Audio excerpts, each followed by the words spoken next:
ব্যক্তি হিসেবে অনেক বিজেপি সমর্থকের ভোটও পড়বে আমার পক্ষে। ইন্দিরা ভবনে বললেন হাফিজ রশিদ আহমেদ চৌধুরী।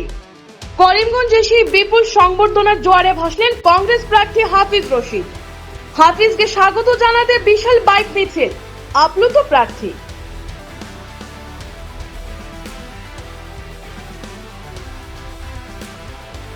নমস্কার, আপনারা দেখছেন নববার্তা টুডে, সঙ্গে আছি আমি সুস্মিতা।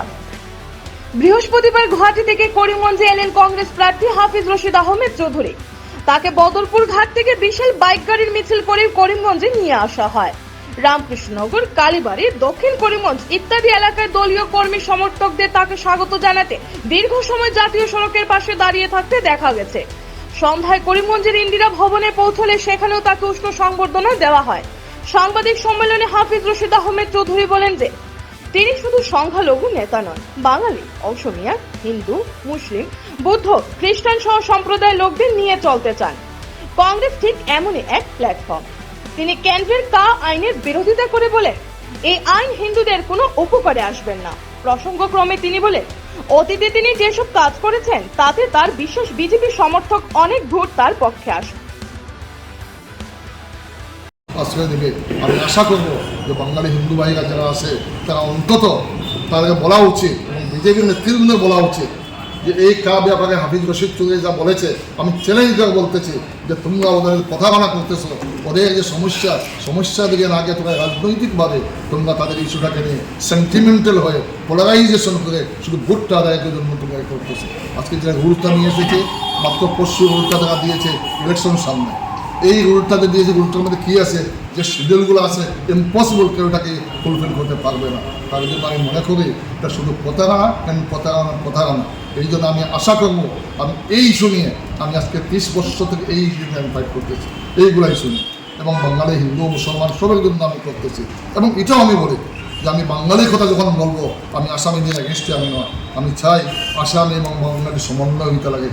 আমার রাইট আছে, বাঙালির যেটা রাইট, এই রাইটটা তুমি মানতে লাগবে, তোমার রাইটটা আমি মানবো। দুটা রাইট কন্ডিশন যখন হয়ে যাবে, ইউনিটি ইন ডাইভার্সিটি হয়ে যাবে। আমাদের আসামের যে বিভিন্নতার মধ্যে একতা যেটা আছে, সেইটাকে আমি চাই বলবৎ করা।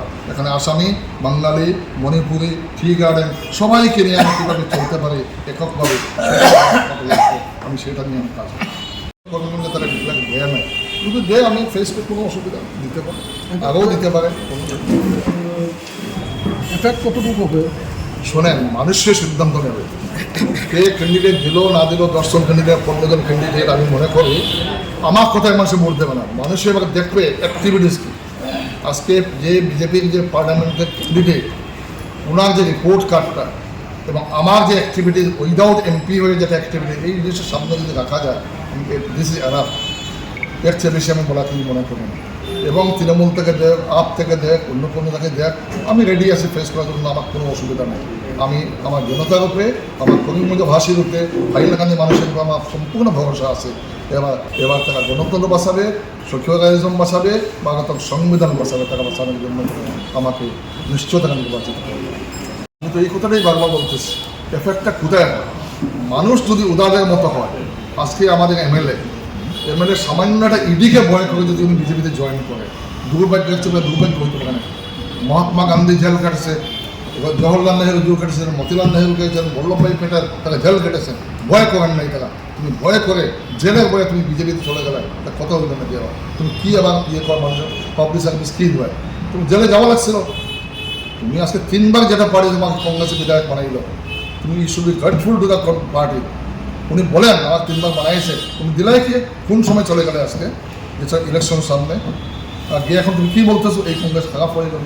যে কংগ্রেসটা তোমাকে জন্ম দিয়ে তোমাকে লালন পালন করলো, তোমাকে তুমি কিছুই ছিলে না, তোমাকে এই কংগ্রেসে তোমাকে পরিচিতি করে দিল, স্টেট পলিটিক্সে পরিচিতি করে দিল, ন্যাশনাল লেভেলে তোমাকে পরিচিতি করে দিল, ওয়ার্কিং প্রেসিডেন্ট দিল এই পার্টি। এত বড় কমিশন তোমাকে দিল। তারপরে তুমি যদি এইগুলো কথা বলো, এটা তো মানুষের বিচার করবে। আমি বলার কিছু না, আমি এইগুলো বলে আমি জবাব দিতেও চাই না। এইগুলো বলে দুর্বল হয়, উনি বলার দরকারটা কী ছিল? উনি যদি বলে দুর্বল, তার মানে এগুলো আসে ওনার মনের মধ্যে। দুর্বল যদি হয় তখন মুখে এগুলো আসা কেন? উনি বলার দরকার ছিল না। বারবার তো উনি বলতেছে, 12টা সিট তো উনি নিয়ে করিমগঞ্জ অলরেডি উনি দিয়েই দিছে। তো উনি আগে থেকেই জানে আমার ইয়েটা জানে উনি, আমি এখানে আছি ক্যান্ডিডেট আগে থেকে বলতে উনি ছেড়ে দিয়েছি ওনার হিসাব থেকে। এখন এটা জনগণের ঠিক করবে, দুর্বল ক্যান্ডিডেট সবল ক্যান্ডিডেট। আমি বলি না আমি সবল ক্যান্ডিডেট, আমি এটা বলি যে আমি সত্যিকারে এটা গণতান্ত্রিক প্রক্রিয়ার মধ্যে থাকিয়ে আমি আমার এই ইলেকশনে আমি রাখি, সেটাই আমার সম্ভব। এবং করিমগঞ্জবাসী, হাইলাকান্দিবাসী আমার সম্পদ, আমাদের বিভিন্ন পঞ্চায়েত অর্গানাইজেশন এবং আমাদের ব্লক কংগ্রেস, মন্ডল কংগ্রেস, অন্যান্য কর্মকর্তা যারা আছে কংগ্রেসের একদম নিষ্ঠাবান কর্মী যারা আছে, নেতৃবৃন্দ আছে, তাদের উপরে আমি নির্ভর করে আমি ইলেকশনে এসেছি। আমি ওদের সঙ্গে আগের থেকে আপনারা দেখবেন এই সিটটা 70টা বৎসর থেকে শিডিউল কাস্ট রিজার্ভ ছিল। আজকে রিজার্ভ হওয়ার পরে একটাকে কাস্ট হিন্দু মানুষ ছিল না, একটা মানে তোমার সম্মান দিতে পারলে না। 2টা সিট ব্লক পেলের মধ্যে 2টা সিটটা তোমরা দিয়ে, আমি I am not against schedule caste, কিন্তু আমি বলতেছি আজকে জেনারেল কাস্ট মানুষ অ্যাভেলেবল, ভালো ভালো ক্যান্ডিডেট অ্যাভেলেবল এখানে, তাদের প্রতি তুমি অসম্মানে করলে না নাই, তাদেরকে তো অসম্মানে করলে। তোমার ভালো ভালো ক্যান্ডিডেট ছিল, তাদেরকে একটা রিকনশন দেওয়া সম্ভব ছিল না তোমাদের। 2টা সমস্যা তোমরা দিয়ে দিলে আপনাকে, এই সমস্যাটা 70টা বৎসর টাকা খাইল। আজকে আবার তুমি ওনাকে দিতেছ।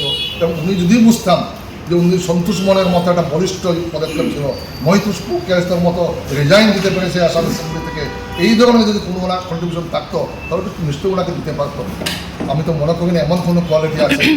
এইটা বাদ দিয়ে আমাদের এত ভালো ভালো ক্যান্ডিডেট ছিল, আমার প্রতিদ্বন্দ্বী, আমারও ভালো লাগতো যদি আজকে ওদের সঙ্গে আমি কন্টেস্ট করতে পারতাম। যাদের দেয় নাই আজকে মিশন রঞ্জন দা, সুব্রত বাবু, ওরা ফিল্ডে থাকলে আমি আর বেশি ইয়ে হইতাম, আমি ভালো পাইতাম, আমি কন্টেস্ট করতে পারতাম, ভালো করে কন্টেস্ট করতাম। ওনার সঙ্গে আমার কী কন্টেস্ট করতে পারতাম? ওনাকে তো মানুষের রিজেক্ট করবো। প্রায় 2 লক্ষ সংখ্যালঘু ফার্স্ট ছবি না, প্রথম কথা হয়েছে দেখেন সংখ্যালঘু, আমি তো বারবার বলেছি আমি সংখ্যালঘু ভোট করে নিজেকে আমি ইলেকশন করতেছি, আমি সেটা বারবার বলেছি।